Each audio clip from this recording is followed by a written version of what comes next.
Hello everyone, I am Tanya and welcome back to Wikividya. In my last video, I talked about the very basics of investment. Click the I button if you haven't watched it yet. And today I'm going to go one step further and talk all about mutual funds.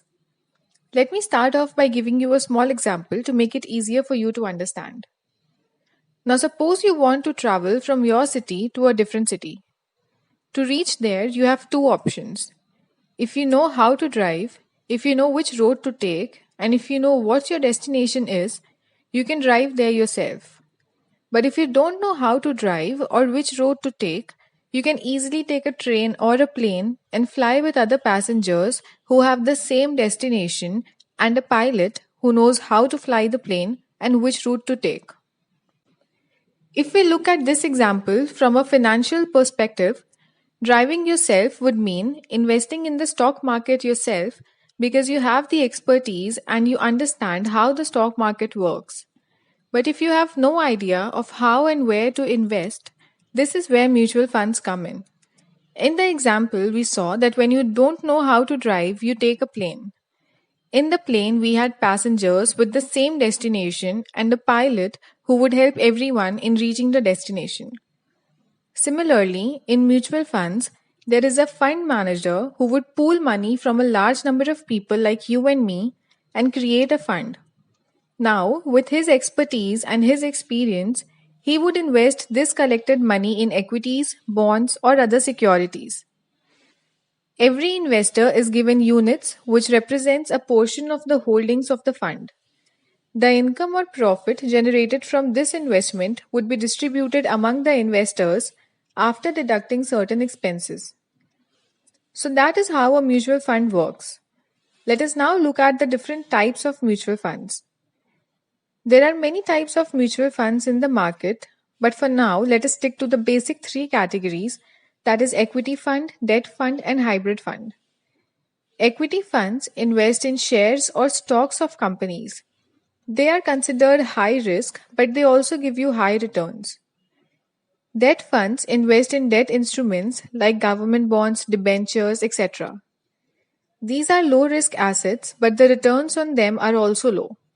If you want to invest for a short term, say for 1 year, you should invest in debt funds because they are less risky than equity, plus it gives you more returns than a bank. Hybrid funds, as the name suggests, is a mix of equity and debt funds in different ratios like 50-50 or 70-30. These funds have moderate risk and give you moderate returns. Now, if you want to invest in mutual funds for a long term, you have two options, lump sum or SIP. In lump sum, say you have 1 lakh rupees. You can invest it in the mutual fund all at once. On the contrary, in SIP, that is systematic investment plan, you invest a small amount of money in mutual funds every month. This amount could be as low as rupees 500. If you are new to mutual funds, I suggest you go for SIP. There are three types of mutual funds that you can select from: large cap, mid cap, and small cap. Large cap mutual funds are equity schemes which invest in big, well established companies. Their risk is low, but the returns are also low. If you are new to mutual funds, I'll suggest you invest in large cap. Mid-cap mutual funds invest in mid-sized companies with moderate risk and moderate return. And small-cap mutual funds invest in even smaller companies. So the risk is high, but the return is also high. Now there are a few parameters that you must consider before you invest in a mutual fund. The first is the performance of the mutual fund. You can go through the last 10-year data of any mutual fund and see how they have performed over time. You can easily get this data from the internet. Another thing that you must keep in mind is the expense ratio.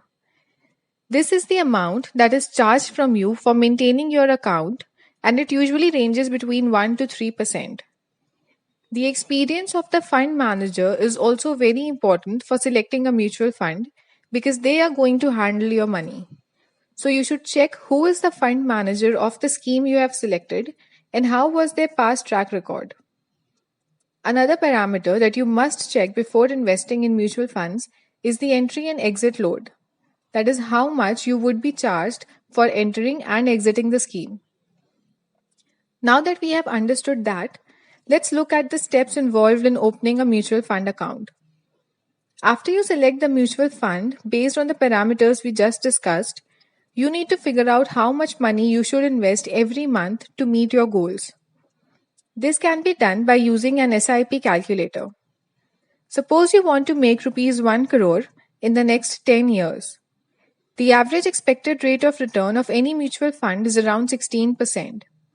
After calculating, you can see that you need to invest rupees 36,000 every month for the next 10 years to reach 1 crore. Similarly, there is also a return value calculator in which you can enter the amount that you are willing to invest every month and calculate your returns. Let's assume you invest rupees 5,000 per month for 5 years. As we know, the average expected return for mutual funds is 16%. When you calculate this, you can see that when you invest rupees 3 lakhs, your expected accumulated wealth will be around rupees 4.5 lakhs. And that will happen if you invest rupees 5,000 every month for 5 years. I'll leave the link of these calculators in the description box below. The third thing you need to start a mutual fund account is a PAN card which is KYC compliant. And finally, after completing these 3 steps, you can either visit the branch office of that mutual fund directly or you can visit their website.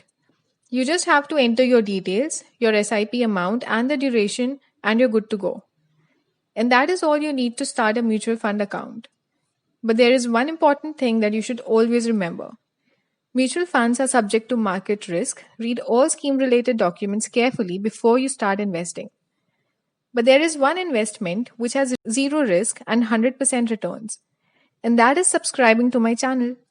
So click right here to subscribe and hit the like button if you found this video helpful. I'll see you next time. Bye.